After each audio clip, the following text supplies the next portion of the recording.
everybody, thanks for joining me again. Well, welcome to Churston Cove.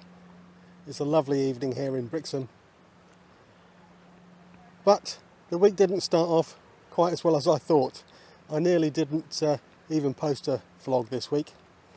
Went out on Sunday morning with good intentions at sunrise, which is just after 5, down to Shorty Pool, which is way over there. And yeah, I wasn't really feeling the photography, and I should have known better and just stayed at home. Anyway, I also took delivery of a DJI Pocket 2 recently. Bought it with my own money, so this is not sponsored. And the reason I'm posting this video is because I discovered that yes, it's a much better camera than using the GoPro I had been using. Good in low light, but as it's almost a proper camera, if you like, you have to watch what settings you're using. So today's video is going to be a bit about my experience last Sunday and what I've learned about this Pocket 2. So hopefully it'll be of use to some of you. Well, I think I'm just going to sit on the edge here in the sunlight overlooking the Cove and hopefully explain what happened last Sunday. So, went out, as I said, at sunrise, and the light wasn't great. There was a lot of cloud, but the sun did come up briefly and start lighting up some of the sea and some of the clouds above me. And the photography wasn't too bad, although I wasn't really that happy with the shots I got that day. I was experimenting a bit. The photographs down at the pool could have been, or could have had a lot more light in the rock pools, but never mind.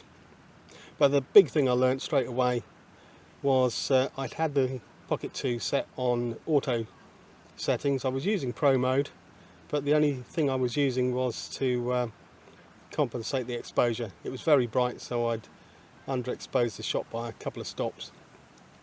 But what that meant was it was hunting for the right exposure all the time, so you could see it adjusting through all the clips, which wasn't great. Well, although it's very nice up here, I'm really struggling to get any nice photographs. As you saw, took some of the coastline and the lighthouse. Nice little tourist shot, I guess.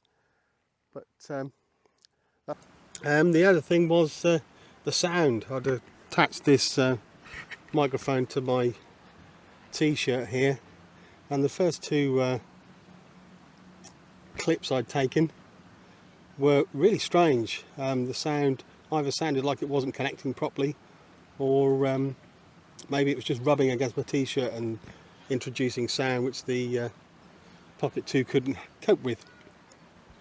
So another lesson learned.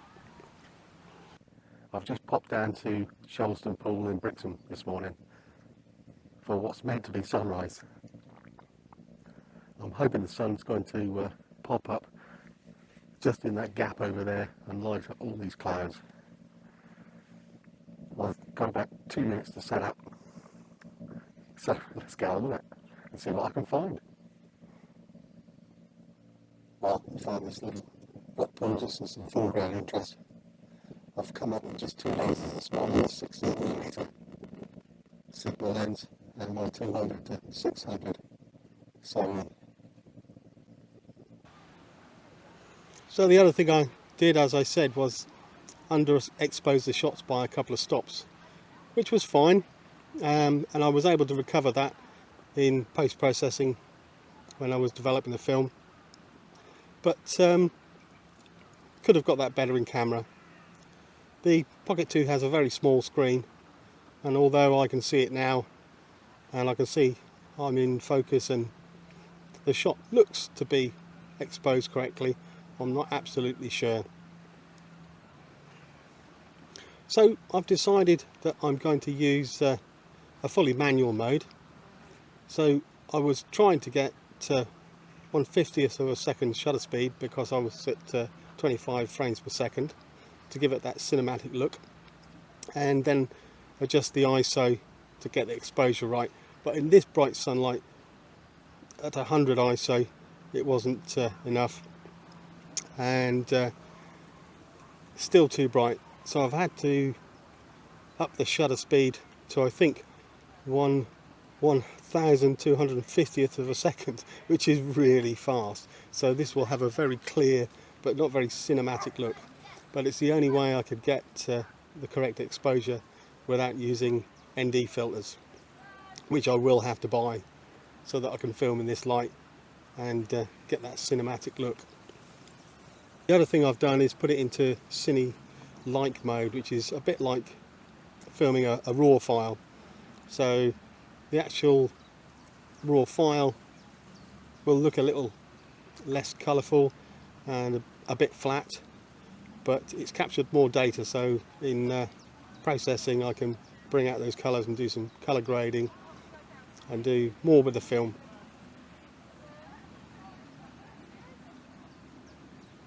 Okay, so I thought I'd make this film because there's lots to learn about the DJI Pocket 2, having had it a couple of weeks and having been out a bit rushed and being used to just pressing the button on the GoPro.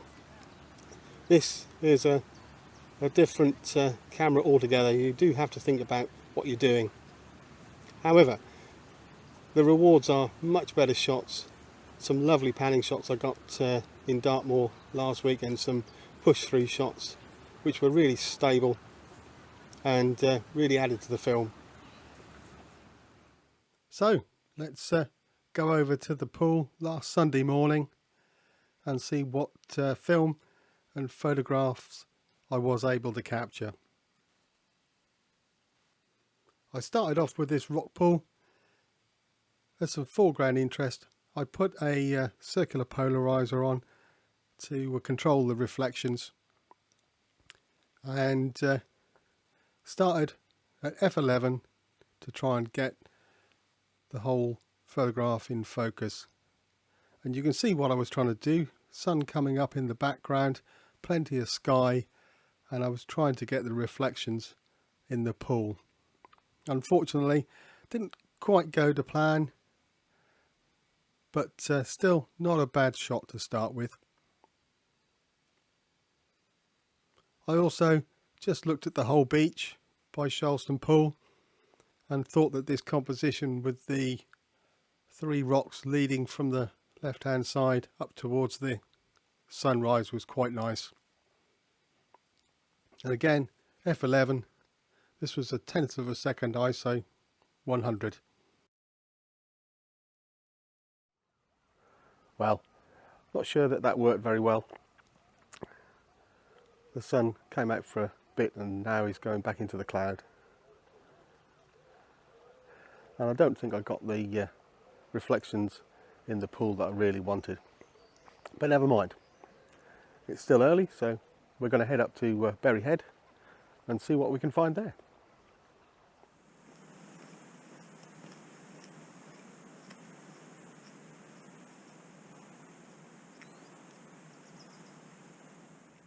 Well, it's very bright up here at Berry Head this morning and quite quiet, not seen anything out to sea, only some guillemots flying by, and I've taken a shot along the coast here with the 16mm lens as well. I think I'm going to leave that on for a little while and just take some shots around here of the plants and maybe the lighthouse behind me. Well, as you can see, it was very bright, and not only on my face but on this shot as well. You can see the shadow of the camera. Anyway, this was the photograph along the coast, trying to get these flowers in the foreground. Again, it was at f11 and handheld at 1/30th of a second ISO 100, and not too bad. Some nice colours in this. And I was lucky to see some razorbills and guillemots flying by, and I just managed to capture a few shots like this one. I thought this was the best. I do like the way the water looks quite smooth, and you can see the reflection of the birds in the water. and that was at 0.05 of a second. And a bit further out, this was all the way out at 600 millimeters, and a faster shutter speed this time, 1,250th of a second. But again, got some nice colours and nice abstract shapes on the water.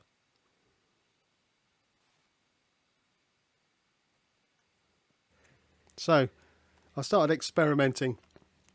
I was getting bored, so went over to the lighthouse, which I have photographed before, but was quite interested in the railings. So this first shot, I was trying to make a diamond shape with the railings. Could have come back a little bit, but it was hard to lift the camera up into the right position. And in hindsight, I should have focused more on the railings and used a wider aperture. This lens goes to f1.4 and blur out the lighthouse completely. Same with this one. Works to a fashion. I think you can see what I'm trying to do with the composition. Although the lighthouse is in the middle, the railings are more on the rule of thirds.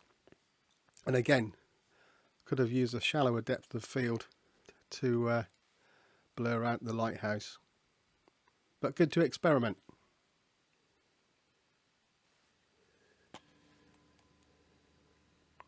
And then I just wanted to get a shot with the whole lighthouse in the frame, and ended up with this. Not the greatest of shots, maybe more of a postcard,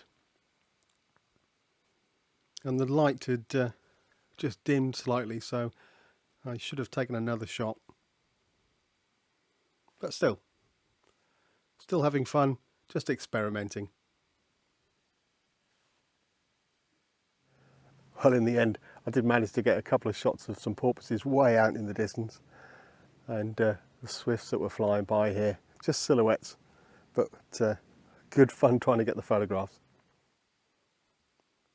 Well, I think you can see in that last clip, the light was still fluctuating with the Pocket 2. Really like this photograph of this porpoise, although it was a long way out. Again, I do like the abstract shapes on the water and the sort of colourful reflections.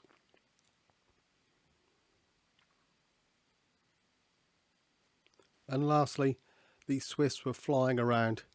Really difficult to capture them, holding the 200 to 600 mm lens. But I did manage a few. This one I think is the best, the most in focus, and just the bird has just got a nice shape to it.